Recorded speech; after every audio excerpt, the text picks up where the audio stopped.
Olá pessoal, tudo bem? Boa tarde, bom dia, boa noite para você, independentemente do horário que você está acompanhando a nossa programação aqui, o nosso podcast, né?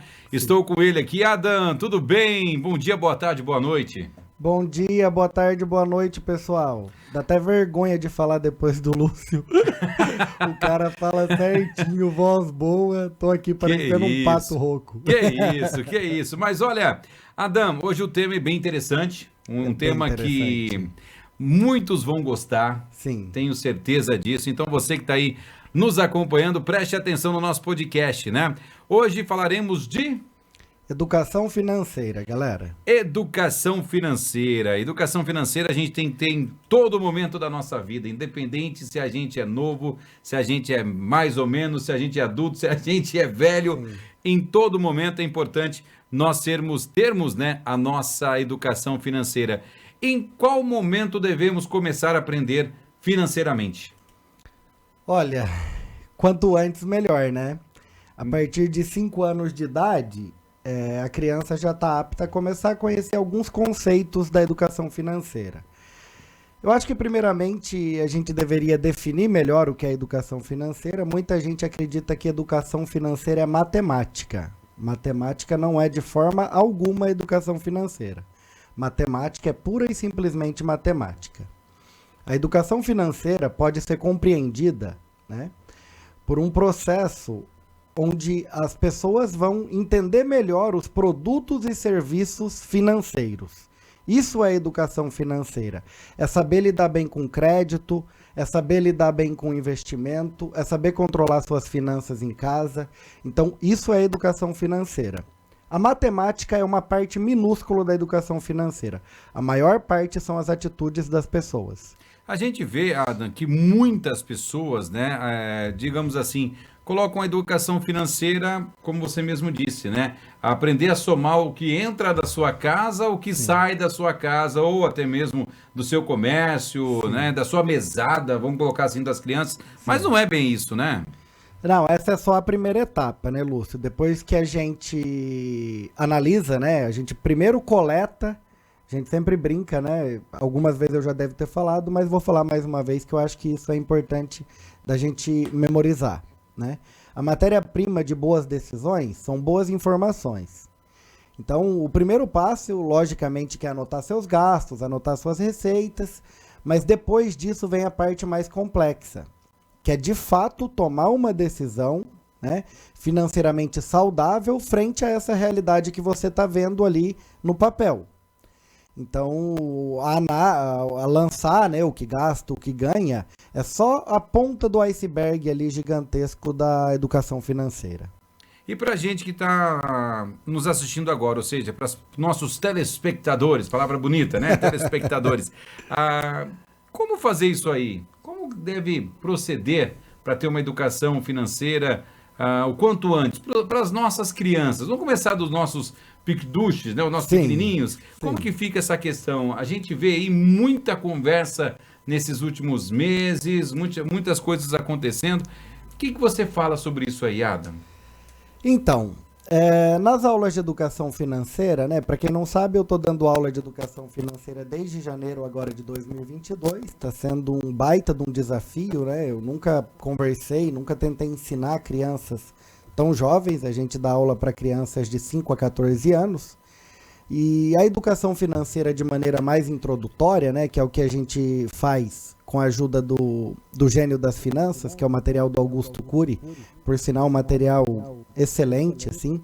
Eles têm 2 anos de criação do material, mas o material tá show de bola e eu já fui informado que o ano que vem vai ter várias melhorias para tentar atrair mais atenção do aluno para o conteúdo, né? Tentar fazer essa conexão entre brincadeiras do mundo real ou papo cotidiano, assim, um papo de família com as finanças.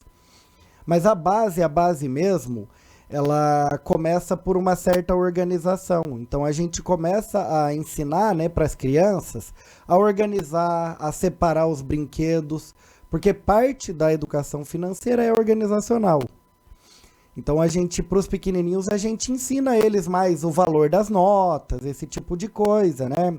É troco, a gente explica para eles, né, que o dinheiro não sai do caixa eletrônico, é o pai deles que coloca no banco e depois volta. Então a gente vai ensinando várias coisas, né, relacionadas a isso. Mas basicamente o início para os mais novinhos é única e exclusivamente a parte assim mais organizacional. Porque se ele for bagunceiro, né, não tem como uma pessoa ser controlada nas finanças e ser bagunceira. Você destacou uma coisa que eu acho interessante frisar, Adam, que é a organização. Quanto mais organizado você for, né, mais a sua vida financeira também será. Exatamente. Né? Porque não adianta a gente ter lá, vamos dar um exemplo, né? Se você tem R$ 1.000 e você colocar cada coisa num lugar, deixa 50 ali, 100 ali, você compra um pouco aqui, gasta um pouco lá, você não sabe, mas espera aí, eu tenho que pagar tal coisa, será que eu não já paguei isso? Exatamente. Tem toda essa questão organizacional, né? Às vezes você tem mais dinheiro parado do que investido, né? Exatamente.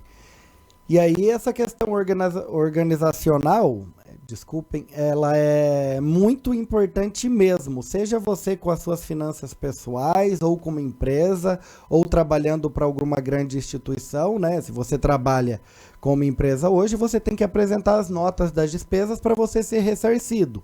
Então, se você é bagunceiro, se você joga para qualquer lado, você acaba perdendo a nota da despesa e acaba tendo que pagar do seu próprio bolso. Então, assim, ela engloba qualquer atividade que você esteja executando, né? Independente qualquer trabalho. do seu assunto, né? Independente. Trabalha, né? Independente. Sempre a organização vai muito bem quando se trata de finanças. Então, independentemente se você é um empregado, se você é um patrão, se você é como eu posso dizer, um funcionário de uma empresa, um diarista, um estudante, sim, você tem que ter a sua organização, né? Exatamente. Porque senão acaba escapando. Uma que sem organização escapa muitos pequenos valores que a gente sabe por experiência que somam valores muito grandes quando vai passando o tempo, né? Sim. A gente vai somando, digamos, um vendedor, né, que anda com o seu carro, com a sua moto que seja, se ele não guardar ali os seus boletos a sua impressão do comprovante que você abasteceu, vai chegar uma certa hora que ao invés de estar trabalhando, ele está pagando prejuízo, né? Exatamente. Esses dias atrás a gente fez um exercício com as criancinhas lá do colégio e eles ficaram assim chocados. A gente fez a relação de R$ 100 hoje, poupado, quanto que ele equivale a 10, 20, 30, 40 e 50 anos. Eu não me lembro se era no ano 40 ou no 50, mas cada R$ 100 hoje equivale a R$ 19.000 no futuro.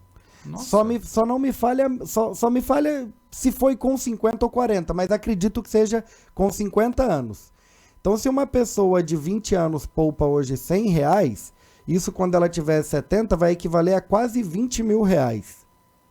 E R$ 100 hoje não é bastante dinheiro, não, né? Hoje a gente, no dinheiro de hoje, a gente destaca que o real desvalorizou bastante, exatamente. Né? Sim. Então, R$ 100 hoje, você vai no mercado e volta com uma sacola só. Volta com uma sacola. Talvez não enche a sacola, né? Não.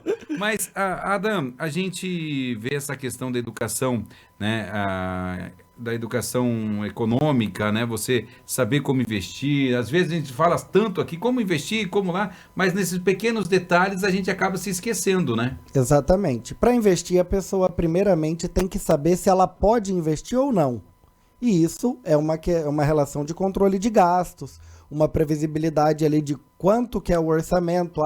Eu tenho esse ano R$ 1.000 livre, eu tenho esse ano R$ 500 livre. Se você não tem ali uma escrituração, se você não tem nenhum dado, você não sabe. Aí você corre o risco de fazer o investimento, depois ter que tirar o dinheiro às pressas e acabar saindo no prejuízo.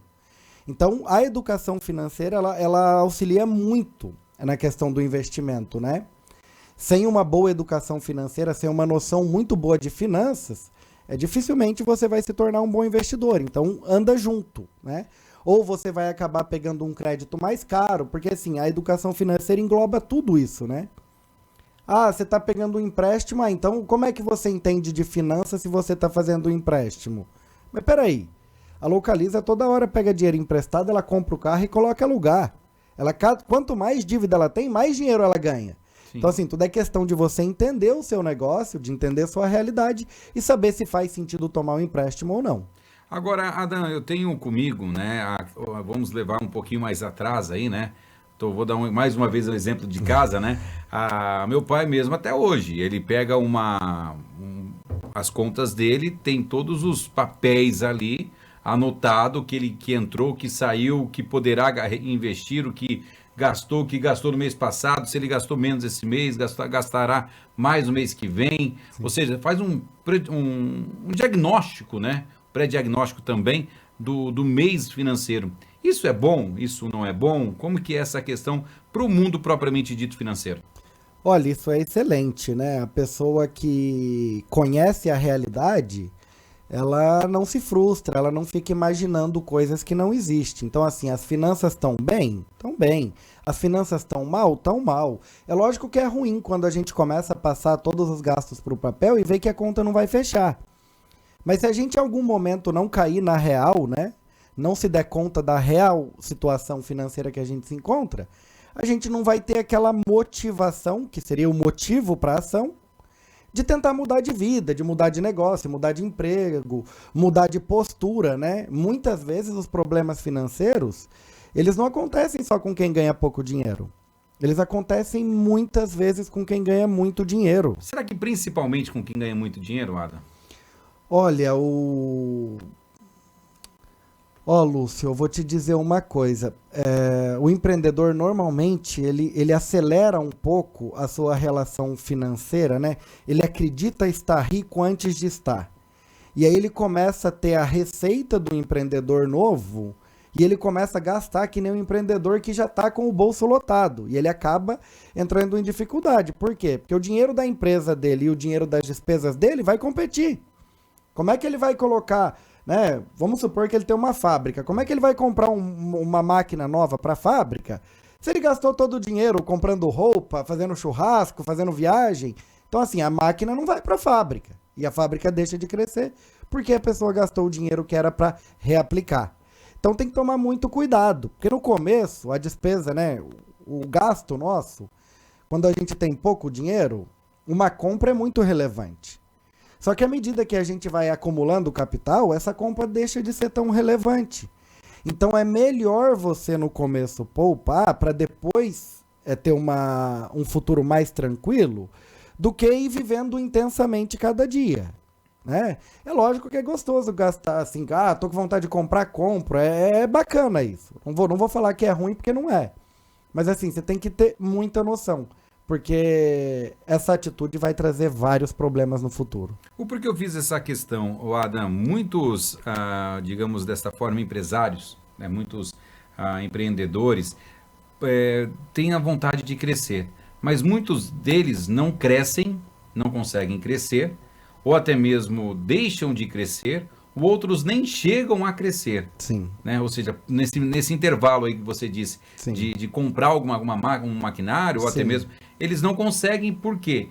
Falta dinheiro, falta experiência, falta um olhar financeiro diferente. Sim. E essa questão da educação financeira, se tivesse começado lá do princípio, uma base vindo, né, dentro do colégio, dentro de uma forma, de postura diferente, teríamos hoje um empresário de sucesso, um empresário mais consolidado de uma forma geral, né? Ah, sim, Lúcio, sem dúvida. Esse trabalho que está sendo feito hoje de educação financeira, não só em escola particular, como é o meu caso, mas também em escola pública, né? Recentemente a gente visitou o Colégio Mailon Medeiros e fizemos uma palestra lá sobre investimentos. E assim, cada dia os jovens estão mais atentos a essas coisas e eu fico muito feliz, né? Vou pedir aqui uma licença para contar um pouco da minha história. Antes de eu conhecer as finanças, eu não tinha expectativa nenhuma de vida profissional, não sabia o que fazer, eu era um aluno medíocre, então assim, a educação financeira mudou a minha vida. Então, né, como que ela não pode mudar a vida de várias outras pessoas? Eu acho que a chance é gigantesca da pessoa que não está se encontrando se descobrir no mundo financeiro. Porque aquilo ali é um desafio intelectual gigantesco. Então, eu me descobri nesse mundo, eu só sou essa pessoa que eu sou hoje graças às finanças. Então, só tenho a agradecer a Deus e a esse universo financeiro que é magnífico. E assim, Adam, falando um pouquinho agora, né, trazendo para o mundo real, né? A gente sempre fala do mundo financeiro, mas essa questão do mundo real de poder, né, ter um pouquinho dessa questão financeira, um pouquinho do aprendizado, um pouquinho de trazer para o dia a dia, né? A gente falou um pouco mais dos empresários, né, que né, acaba tendo essa possibilidade de crescer e acaba muitas vezes deixando de lado esse crescimento, tendo em vista a falta de organização, né? Mas dentro de casa, né? Trazer um pouquinho para casa agora, falando um pouquinho para os nossos telespectadores daí, que está passando nosso feed ali, e ver um pouquinho da educação financeira para casa. Muitas vezes o assalariado tem a sua esposa, tem ele mesmo que trabalha e acaba não se juntando esse dinheiro e cada um fica gastando. Você gastou isso, você gastou aquilo e nunca sabe como a casa funciona, né? Sim. É uma discussão complicada, né, de entrar nesse ramo. Mas a educação financeira é importante porque você consolida os dois, né? Sim. Recentemente, né, a gente fez essa experiência. Eu e minha esposa, a gente abriu uma conta lá no Nubank, no meu nome, e a gente deposita lá os valores, né, para bancar as despesas da casa, do nosso filho, e ficou assim muito mais fácil de organizar e até de ser justo, né? Vamos dividir as despesas, ela tem os negócios delas, eu tenho o meu, né? Desde quando a gente se encontrou que a gente leva muito dessa maneira as finanças, porque assim, eu acho que desse jeito, né, a gente sendo independente, antes da gente pensar na independência. Primeiro, né, vamos começar pelo começo. Comece pelo começo. No começo da vida, a gente a gente é dependente dos nossos pais financeiramente. Sim. Então a gente está no estágio de dependência. Depois, Lúcio, a gente adquire a independência financeira, tá? Tô caminhando nessa direção, não consegui ainda, mas tô chegando perto. Depois da independência financeira, existe um outro termo que chama interdependência financeira, que seria você não precisar das outras pessoas, você já é financeiramente estável. Só que você mesmo assim interage e divide contas, por quê?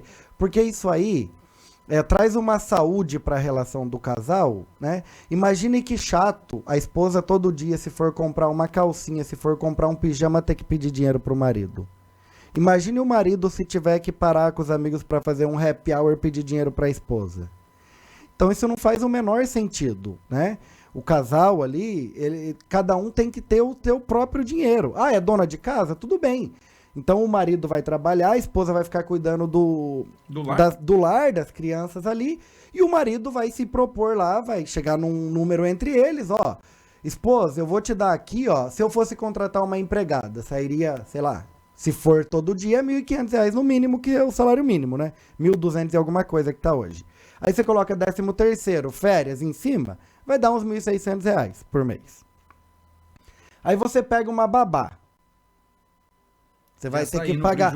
Você tá entendendo? Então, às vezes o casal, ele não para refletir sobre esse tipo de coisa. A esposa não tem que ganhar nada porque ela não trabalha. Para com isso, gente. Trabalha muito mais do que disposto a trabalhar no Exatamente. Comércio, então, assim, senta, o valor que eu vou te passar por mês é esses R$2.500 e eu vou passar para você. O dinheiro é seu, você vai fazer o que quiser. E aí depois ela, lógico, que vem dividindo as despesas de casa, sei lá.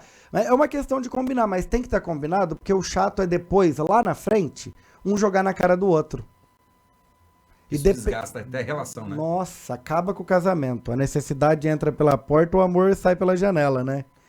A gente entrou no Loves in the Air aqui agora. Mas... Então é muito legal, assim, o casal ter essa noção dessa liberdade financeira, dessa interdependência financeira. Sim. Onde os dois colaboram para um objetivo comum. E aí, eventualmente, se eles estão colocando mais dinheiro nessa conta da casa do que eles estão gastando, eles podem abrir uma conta de investimento e ir colocando essas sobras numa aplicação, que ao longo do tempo deve virar um montante bastante razoável. Olha que interessante, né? Para você ver, né? Você que está nos assistindo aí, o tamanho da importância do mundo financeiro, né? Não é somente você tá lá aplicando, mudando o seu mundo financeiro, aplicando uma conta, ou comprando um carro, comprando o que eu quero comprar. Os pequenos detalhes, né? Olha, um relacionamento, Sim. né? Ou até mesmo amizades, enfim, de uma forma geral, tudo vem em relação também com o mundo financeiro, né? Com o mundo. Sim. É importante você saber lidar com tudo isso, para que você não possa estragar toda a sua vida, né? Exatamente. E isso é muito comum. A gente vê o Gustavo Cerbasi, que é Cerbasi ou Cerbasi, eu não sei como pronuncia direito o nome dele, é muito conhecido no mundo de finanças do Brasil. E ele escreveu um livro e tinha talvez até uma palestra que chamava Casais Inteligentes Enriquecem Junto. E ele falava muito sobre isso, sobre essa questão assim das finanças do casal. Porque isso pode desgastar a relação, pode atrapalhar. E assim, a finanças entra e ela instaura ali o problema na família. E aí depois começa o desafeto, começa a falta de respeito, começa a falta de parceria, né, entre o casal. E vai minando a relação inteira que pode acabar com o casamento das pessoas. Eu vou dar um exemplo assim que eu tenho comigo, Adam, que o financeiro é um dos piores motivos para destruir casais. É um dos piores motivos para destruir casais. Como você mesmo disse, vai virando uma bola de neve. Sim. Na hora que você menos perceber, já foi tudo por água abaixo, tudo por causa do financeiro. Tudo por causa do financeiro. A gente fala... O meu avô, ele tem um dito, ele já morreu. Ele não tinha tanto estudo, mas ele tinha algumas palavras muito sábias. Ele era um leitor forte da Bíblia, ele lia sempre, assim, não ficava evangelizando pra gente, mas ele dava algumas citações que eram interessantes. E uma das citações que eu me lembro dele fazer é que o caminho da inteligência é o caminho do meio, né? Algumas pessoas acham que educação financeira é não gastar nenhum real. Isso não é educação financeira, isso é uma pessoa avarenta. Ela não é educada financeiramente. E por outro lado, no outro extremo, tem a pessoa que gasta todo o dinheiro que ganha. Ela não é avarenta, mas ela amanhã, se precisar ir internada, não tem dinheiro para pagar o hospital. Então, assim, se você anda no caminho do meio, você vai estar com essa que é a educação financeira que a gente visa transmitir para os jovens. É, né? saber dosar o que saber você tem. Gastar. Sim. Saber gastar, basicamente dizendo. Né? Não é para... eu ganho 10 mil reais por mês, tá? E quanto que você gasta? 1.000. Você é louco. Você é louco, isso aí não é educação financeira. Porque imagine se você daqui 5 anos bater o carro e morrer. Não viveu. Você não aproveitou nada do dinheiro. Ganho 10 mil reais e gasto 9.999. Você também é louco. Porque você tá achando que você é infinito, né? Ou que você vai conseguir trabalhar para sempre, você não vai. A gente sabe que a produtividade do ser humano, conforme a idade vem, ela diminui. Sim. Então, assim, a gente tem que aproveitar o momento que a gente é mais jovem para correr bastante atrás e para fazer aquele colchão de segurança, aquela reserva de emergência, vários nomes aí que o pessoal das finanças comenta sempre nas redes sociais.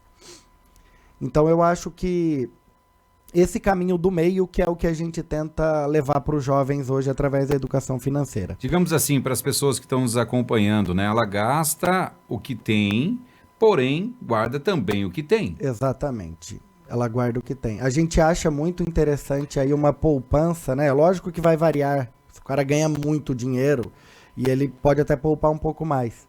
Mas em torno de 10% a 30% é uma camada bem interessante. Adam, eu ia perguntar, mas você já acabou até mesmo respondendo, entre aspas, a minha pergunta.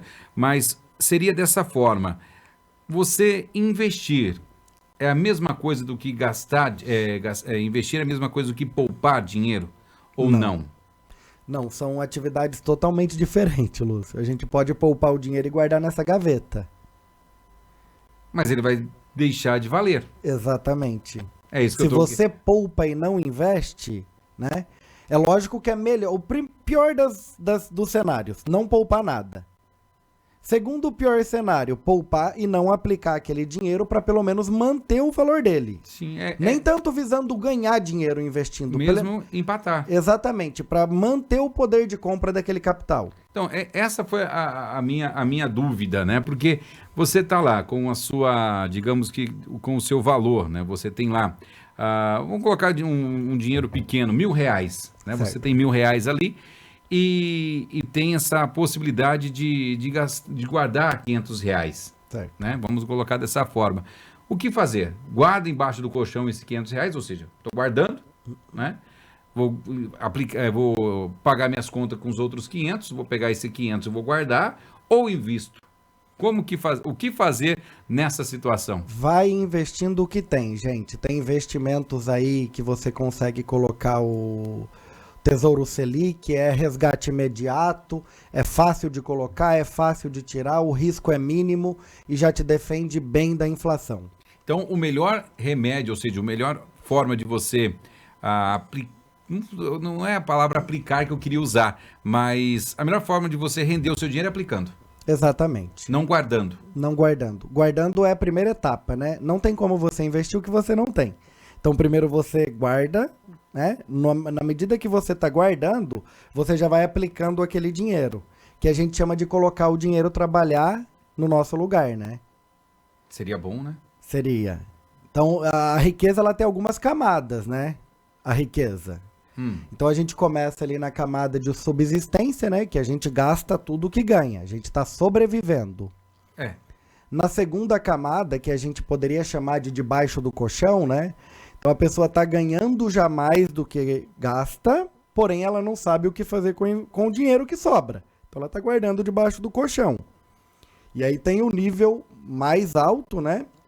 Que seria o nível onde ela está gastando menos do que ela ganha, investindo devidamente o que sobra, aí ela está no estágio bem avançado em relação às finanças pessoais. Então, esse estágio é o melhor estágio que tem que ser, que a pessoa consiga viver. Exatamente. É você trabalhar, pagar as suas contas, viver e investir. Viver e investir simultaneamente. Você não vai deixar de viver e você não vai deixar de investir. Você vai fazer as duas coisas simultaneamente. Porque senão a gente... E não dá tanto trabalho não, viu? Com meia hora por semana o cara já consegue investir sozinho.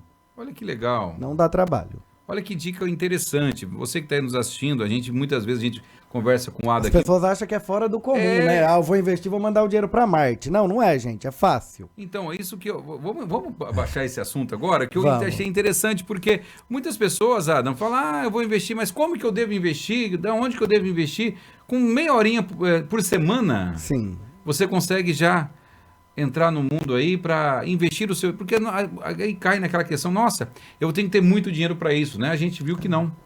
O que normalmente trava as pessoas é existe uma desconfiança, né? Eu vou voltar aqui um pouquinho atrás. Durante a minha vida de trade, né, quando eu era investidor de curto prazo, eu estudei muito a parte emocional do ser humano. Estudei extensivamente. E eu fui até a ponto de pesquisar como o cérebro humano funciona. Eita! E o cérebro humano funciona por memória associativa. O que é memória associativa? Você não consegue fazer nada que você já não tenha feito. Então, assim, para sair de uma vida que não investe e começar numa vida que investe é muito difícil. Mas depois que você fez, mesmo que seja R$10 que você aplicou, o segundo R$10 que você for depositar e aplicar já é muito mais fácil. A hora que chegar na 10ª vez, você já está fazendo sem esforço nenhum. Já é automático, né? Já é automático. Por que isso? Porque o nosso cérebro funciona através dessa memória associativa. A gente não consegue fazer nada de novo. Então a gente normalmente fica enclausurado dentro do próprio limite. Então não invisto, vou continuar não investindo. E quem investe vai continuar investindo, porque aquela ali que é a zona de segurança dele. E entra num detalhe bem simples de falar para você que está nos acompanhando aí, que o Adam acredito que é uma simbologia bem fácil. Pega um celular, dá para um celular que você nunca mexeu. Aí você começa, da onde que é isso? Para que é isso? Para que é aquilo? Daqui a pouco você vê, é normal, é cotidiano seu já mexer no celular. É a mesma coisa da vida financeira, né? Você investir, né? Exatamente. O que a pessoa precisa fazer é começar com um valor que não vai doer se perder. É lógico que ela vai colocar no investimento de renda fixa uma coisa que não tenha risco. Mas comece com um valor pequeno, porque daí sua resistência a fazer aquilo, você já vai eliminar um das barreiras, né? Qual que é a barreira? Perder dinheiro. Tô colocando R$50. Pô, você vai ter medo de perder R$50? Pera lá, né? É uma cervejinha que você deixou de tomar. Pô, uma diária hoje aí tá em torno de R$120, R$100. Uma diária, cara. Você trabalha um dia, você ganha o dobro disso. Então, assim, aí pra quem não gosta de trabalhar, não serve o exemplo. Tem que, no mínimo, gostar de trabalhar, né? Mas, pois não, pode concluir. Então, a pessoa começa com pouco pra ela entrar nesse universo sem passar muito medo, porque todo desconhecido dá medo, toda novidade dá medo. Antes das pessoas descobrirem que o mundo é redondo, o mundo era plano. Pra você ver, né? Então, a hora que falaram que o mundo era redondo, as pessoas ficaram em choque. Por quê? Porque elas não sabiam. Hoje em dia, pra gente falar que o mundo é redondo, É natural. ok, normal, já sei disso desde quando eu era criança. Desde quando eu entrei na escola, né? Então, assim, a novidade, ela gera muito desconforto, gente, muito. E a gente tem que fazer um esforço, por isso que a motivação é importante. Você tem que ter uma motivação para dar esse primeiro passo, senão você não dá. Por isso a importância de você ter lá no colégio, lá atrás, a importância de saber como entrar no mundo financeiro. Exatamente. A educação financeira. Aí volta lá no início de novo, né? Na semana passada, há uns 15 dias atrás, a gente estava fazendo um exercício lá na sala de vídeo do colégio e eu estava literalmente analisando uma ação, definindo, gerando uma tese de investimento e no final da aula eu comprava a ação junto com os alunos. Cara, isso é impressionante, assim, eu nem imagino o que isso pode gerar na cabeça deles. Toda vez agora que eu entro na sala, eles me perguntam como tá a ação da Disney, como tá a ação da Vale, como tá a ação de não sei o que foi a empresa que eu comprei na frente deles. Uhum. Então, assim, eles já viram que é real. Eles não têm mais medo do mercado de ações. Isso que é o mais importante, né? Isso que é o mais importante. Eu quero gerar alguma referência na cabecinha daqueles iluminados, daquelas criancinhas ali que serão o futuro do nosso país, de que investir não é um bicho de 7 cabeças. É uma coisa que dá para você fazer. É lógico, existe várias maneiras de se investir. Algumas mais complexas, outras mais simples. Mas o simples realmente é simples, cara. Não é nada difícil, nada. Adam, vamos apertar um pouquinho o calo agora, como diriam os nossos... Vai me esnucar? Vamos fazer isso. O mundo financeiro hoje, a gente vê que está cada vez mais estreitando, né? Cada vez chegando mais próximo da gente. Sim. Né? Em breve aí, né? Para essas crianças, né? Que você estava lá aplicando, mostrando como faz isso no mundo real, para elas saberem como investir. Certo. Na idade nossa agora, nós não estamos tão velhos, mas também não estamos mais novinhos. Sim. Será a vida deles? Ou seja, o que eu quero dizer, será normal isso, você ser investidor de uma bolsa financeira? Hoje a gente já é um tanto quanto normal, mas será o cotidiano em breve? É que esse tipo de coisa, essas mudanças culturais, né, Lúcio, elas são mais lentas. Para uma pessoa começar a investir, da noite para o dia, assim. Hoje eu não invisto, amanhã eu apliquei e virei investidor. Agora, quando a gente pensa no sentimento da massa, né, da maioria das pessoas, esse movimento ele é um tanto quanto lento, tá? Alguns momentos ele acelera e outros momentos ele freia. E qual que é o grande fator que é impeditivo de tudo isso? Quando as pessoas chegam no mercado financeiro, é quando os amigos delas estão ganhando muito dinheiro no mercado financeiro. E eu já expliquei aqui em outros episódios que a economia é cíclica. Então, quando todo mundo está ganhando dinheiro, as coisas vão piorar. E aí a pessoa é atraída para aquele mercado no momento mais perigoso de todos. E aí ela acaba apanhando e várias pessoas prometem e juram por Deus que nunca mais vão voltar para o mercado. Então a pessoa ela tem que investir, mas ela tem que ter uma noção do risco. Qual que é o risco de uma ação virar zero? Existe e não é tão baixo. Então assim, quanto que eu vou colocar em ações? Eu tenho 10 mil reais. R$1.000 eu não ligaria de perder. Coloca R$1.000 em ações. E o restante? Investimentos mais seguros. CDB, Selic, nota do Tesouro Nacional, qualquer outra modalidade que seja.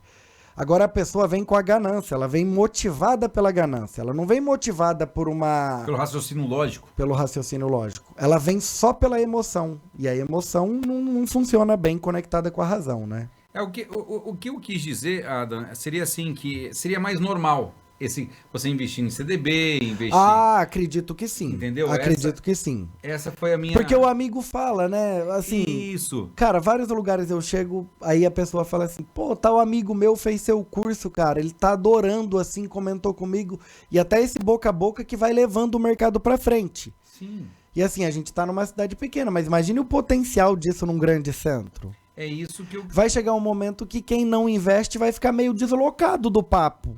Porque vai estar lá num churrasco de domingo ali com a família e, tipo, tá você lá e seus cunhados, exemplo. E 2 cunhados você investe, você é o terceiro, você não investe. Cara, eles vão começar a falar de bolsa, você vai ficar deslocado.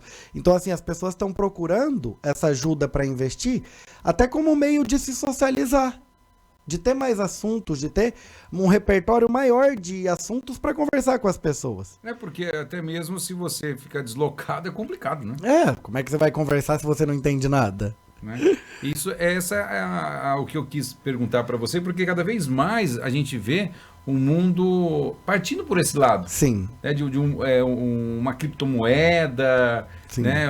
Outras formas de investimento diferente do que a gente está habitual hoje. Porque antigamente existia o escambo, né? Lá atrás, né? Para você trocar, depois virou a moeda, dinheiro, e assim foi indo. E em breve a gente vai estar falando aí de outras coisas que a gente ainda nem sonha em estar falando. Nossa, vai ser uma coisa futurística, né? E hoje vai ser o normal daqui em mais breve possível. Eu acredito que a forma de investir, né, no futuro breve será dessa forma. Sim, e vai depois que a maioria já tá fazendo, aí o negócio pega muita atração, porque aí o boca a boca vai muito longe, né? Enquanto antes éramos, acho que 0,5% da população que investia quando eu comecei, 0,5 ou 0,3% da população, nem 1%. Depois passou para 1, daí de 1 foi para 2, aí teve o ciclo, acho que hoje tá na faixa aí de uns 5 milhões de investidores, mais ou menos. De 3 a 5 milhões de investidores. Acredito que já seja aí algo em torno de 2 ou 3% da população. Então, à medida que esse número vai ganhando escala, esse boca a boca vai crescendo muito mais rápido. Aquela velha conta do Chaves. Já viu a conta do Chaves? Não, eu vou explicar para você e para você que está nos assistindo. 1 para mim, 1 para você. 1, 2 para mim, 2 para você. 1, 2, 3 para mim, 3 para você. 1, 2, 3, 4 para mim, 4 para você. Ou seja, quem vai ficar ganhando isso tudo? É a conta do Chaves. Mas é o boca a boca. Exatamente, Luiz. Né? É o boca a boca, é a conta do Chaves, né? Então, mas nessa popularização do mercado de trabalho, é dessa forma que acontece. O boca a boca se acontece dessa forma. Quanto mais você conversa, para mais pessoas vai indo. Então é 1 para mim, 1 para você. 1, 2 para mim, 2 para você. Então é a popularização do assunto. Sim. Né? E eu vejo que se a gente lá no início da nossa escola, lá no começo, começar a ensinar as nossas crianças como investir. É umas sementinhas, né, Lúcio, que você vai colocando. Né? Que vai plantando. Às vezes fala, nossa, pra que isso? Pra que aquilo? Não tem necessidade. Que necessidade, gente? A gente está plantando agora para colher no futuro. Então vamos tirar a matemática da escola, vamos tirar o português da escola. Exato. Né? Exato. A gente já nasce falando, para que aprender português, não é verdade? Não é verdade? Não, é um sarro essas coisas. Coisas né? não entra na minha cabeça, cara. Eu tenho umas coisas assim que eu fico pensando, gente, como que você vai tirar o português da escola? Sim. Né? Aí você fala, nossa, o português é difícil. Sim, é muito difícil, por isso que ele está na escola. Sim. Se fosse fácil, você já nascia sabendo. Né? E a gente já nasce falando. Já aprende dentro de casa já. Né? Ô Lúcio, aproveitando aqui o assunto que a gente está falando hoje de educação financeira, vamos puxar um pouquinho para o lado do empreendedorismo desses jovens aí, né? A educação financeira, a gente costuma dizer que ela é financeira e emocional ao mesmo tempo. Por quê? Ela fala sobre atitudes com o dinheiro, né? E algumas dessas atitudes do dinheiro envolvem você abrir um negócio próprio, você tomar o risco ali de empreender, né? Empreender, para mim, Lúcio, é a atividade mais arriscada do planeta. Empreender. Porque quando você está empreendendo, não tem outra chance senão você fazer dar certo. Porque senão você vai perder todo o dinheiro que você aplicou. Diferentemente dos meus investimentos, exemplo, em ações de empresas que já existem. Eu compro a ação da empresa esperando que ela suba de preço. Se ela cair, eu posso sair. Agora, no empreendedorismo, você não tem essa porta de saída. Você está dentro do negócio e é você mesmo. Você vai conseguir sair só depois que der certo. Que aí você pode vender uma parte para alguém, né? Abrir uma sociedade, contratar mais funcionários. Mas no começo é você e você mesmo. Então, assim, essa parte do empreendedorismo dentro da educação financeira nos colégios, ele vai fazer uma diferença, Lúcio, muito impactante no futuro. Por quê? Os gringos costumam dizer que o Brasil é o país das oportunidades, só que os brasileiros não conseguem ver. Por quê? Lembra que agora há pouco eu falei da memória associativa, né? Tá aí mais um exemplo disso. A população brasileira não está preparada para enxergar as oportunidades que estão dentro do Brasil. E isso não foi só pessoas que eu ouvi assim, um ou outro. Teve amigos, a esposa de um amigo meu que mora fora veio para cá e ela falou, Adam, isso aqui é um mar de oportunidade. E diversas vezes eu já escutei depois daquilo. É igual o carro, né? Você nunca viu o carro. Aí você vê o carro, você começa a encontrar o carro em todo lugar. Verdade. A primeira vez você não enxerga. Você não enxerga, você não está preparado para ver. Depois que você conhece o carro, o modelo e tal, você começa a ver o carro em todo lugar. Então, assim, as oportunidades acontecem exatamente da mesma forma. Então, essas crianças, esses jovens, sendo preparados para enxergar a oportunidade, isso vai ter uma capacidade de gerar emprego, de gerar riqueza, de gerar renda. Porque se a população não for rica, o país não é rico. Tudo começa com a população. E assim, não estou falando do rico aqui, a riqueza, o dinheiro é igual uma corda, né? Igualzinho uma corda. A corda ou você pode usar para a pessoa tá se afogando, você joga a corda, o cara não morre afogado, pensando que o dinheiro é a corda, ou ela serve para você amarrar em algum pilar, alguma viga de algum lugar e se pendurar e se enforcar.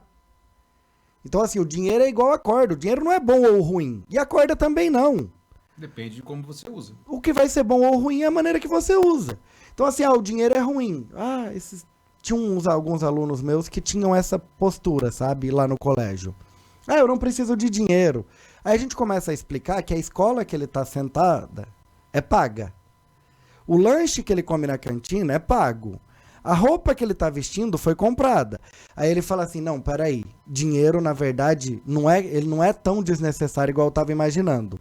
Inclusive, o menino tinha falado que queria seguir uma vida religiosa e tal. Eu falei pra ele, você sabia que o padre ganha salário? Aí você começa a dar uns insights na cabeça, que assim, você muda a visão. Não quero que ele deixe de ser padre, é o sonho dele, viva a vida, seja quem você quer ser. Seja, vai no seu sonho. Mas assim, acreditar que o dinheiro é desnecessário, nossa, é muito, como eu diria? Muita ilusão? Muita ilusão, muita ilusão. Ou falta não sei, agora me fugiu o termo, mas uma ilusão, que o dinheiro não é necessário. E só para ilustrar um pouquinho essa questão que você disse da oportunidade, há um tempo atrás, um amigo meu, né, ele chegou para mim e falou assim, nossa, aqui na minha cidade montou uma franquia de bolo. Franquia de bolo. Falei, cara, franquia de bolo, cara. Como assim, franquia de bolo? Como? Você nunca viu que na cidade de Bandeirantes não tem franquia de bolo. Tem padaria, tem mercado, mas não tem franquia. E às vezes a gente pensa assim, não é só fazer o bolo? Né? Aí eu falei, caramba, franquia de bolo, cara. Como seria isso? Entrei na abençoada da franquia de bolo, fui lá conhecer. Rapaz, um bolo daquilo, um bolo dali, e pensa no bolo bom. Bolo bom mesmo, já vou fazer propaganda, não vou falar do nome da franquia. Mas enfim, depois, em uns 5 lugares que eu já fui, a mesma franquia de bolo. Porque até então eu não tinha prestado atenção na abençoada da franquia. A gente não está preparado. Não. Aí depois do nada, a franquia de bolo começa a aparecer na minha vida. Sim.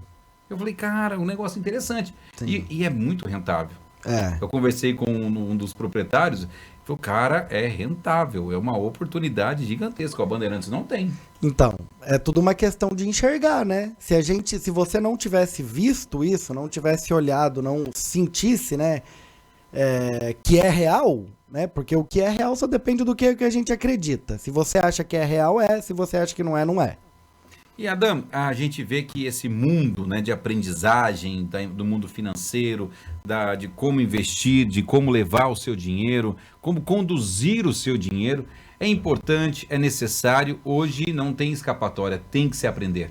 Tem que se aprender, porque hoje em dia, Lúcio, a maioria das atividades tem margem de lucro baixa. Então você vê muito dinheiro, mas se você não conseguir identificar o tanto que te sobra, você acaba cometendo erros gravíssimos assim.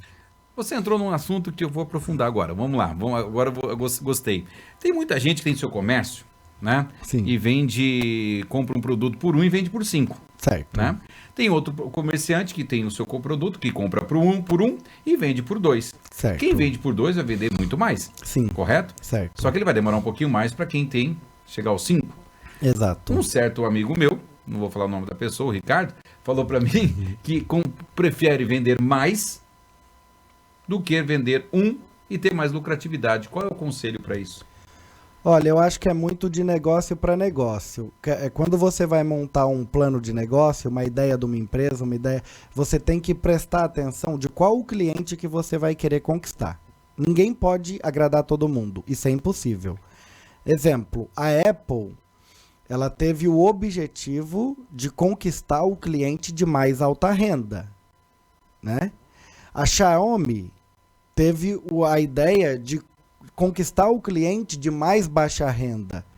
E quem ganha mais dinheiro dos dois? Eu particularmente não sei, acho que tudo é uma questão de visão, né? É lógico que o mercado de baixa renda, ele é infinitamente maior do que o de alta renda, né? Mas assim, aí dentro do empreendedorismo, se o cara for fazer um alimento, pô, mas eu vou fazer um alimento que nem eu comeria? Porque às vezes você vai fazer um produto barato, cara, você tem que comprar a pior farinha, o pior óleo, pior manteiga, pior tal. Sim. Porque você precisa conseguir ter um custo mais baixo para vender por um preço final mais baixo. O lugar tem que ser simples. Por quê? Porque senão vai em desencontro com o seu cliente. Você tem que pensar qual que é o seu cliente Qual ideal. é o seu objetivo de venda, né? Exato. E formatar um produto para agradar aquele cliente. É porque aí você, digamos assim, tem cliente para cada tipo e para cada gosto. Exatamente. E para cada bolso. Exatamente. Né? Porque... Então, assim, tudo é uma questão de estratégia do próprio empreendedor, né? Se ele quer rodar muito, porque assim, o que a gente não leva em consideração é que para vender mais, tem que ter mais pessoas. Tá vendendo o quê? Não vai ter alguém que vai ter que atender a pessoa? Alguém não vai ter que tirar o pedido? Não vai ter que processar o financeiro? Não vai ter que comprar mais insumos e vender mais e rodar mais?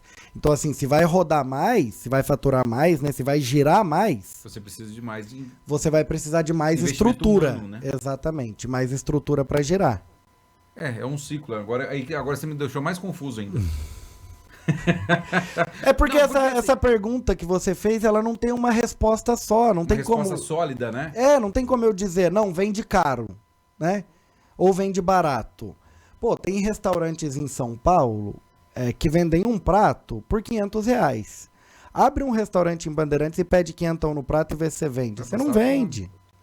Aí você abre um restaurante em São Paulo que você vende uma alimentação para pessoa de qualidade ok. Vamos supor que a gente esteja replicando alguns desses restaurantes comuns aqui de Bandeirantes, que cobram aí R$20, R$25 por um almoço. Aí você replica esse negócio em São Paulo, o que acontece com você? Você não consegue pagar nem o aluguel, porque a conta não fecha. Então, assim, tudo é uma questão de onde você tá, qual que é o público, qual que é o tamanho da despesa.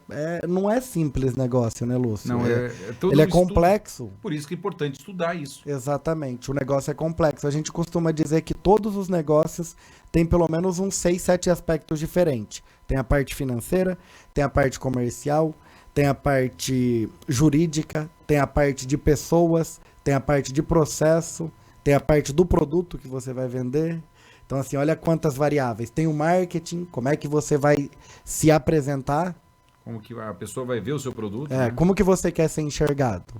Quando a gente criou a Resultados SA, a gente queria uma postura mais descolada. Então, às vezes eu tô aqui de camisa, às vezes eu tô de camiseta. Por quê? Esse é o conceito que a gente tentou criar. Pessoa do mundo real. Sim, mas para levarmos aí um contexto geral, né, do nosso bate-papo hoje aqui, do nosso podcast, a importância de você aprender ao mundo financeiro. É como aprender matemática, é como aprender português, é como aprender geografia, né? É Sim. uma forma de você aprender a conviver com o mundo financeiro, né? Exatamente. Entender os produtos, né? O que que é o juro, como é que o juro impacta, como é que a inflação impacta. Nas camadas menores ali da educação financeira, a gente ainda não consegue ensinar isso, mas para os maiores a gente já tirar um pouco o consumismo, tirar aquele efeito de manada, que o seu amigo comprou um celular e você precisa comprar o mesmo. A gente bate muito em cima do consumismo, porque é por ali que o dinheiro escapa, né? E de uma forma que a gente nem vê, né? Você compra muito mais do que você realmente precisaria. Adam, algo mais aí para que nós possamos concluir? Acho que não, Lúcio. Poderia comentar aqui sobre uma deputada que falou umas asneiras aí, mas eu acho que todo mundo já tá vendo. Não vamos dar ibope para mim. Não vamos dar ibope pra ela, não vou nem falar o nome pra não digitar no Google, pra não dar relevância pra aquela ser humana sem sorte. Mas o importante é que, independente desta cidadã, para não deixar dessa pessoa, né? Que a gente saiba que é importante você investir, é importante você aprender desde o início. Sim, né? desde Quanto o início. antes, melhor. Eu vou deixar uma dica aqui para quem tem filhos mais novos, né? Tente passar, assim, pro teu filho uma responsabilidade sobre o dinheiro dele o mais breve, o mais cedo possível.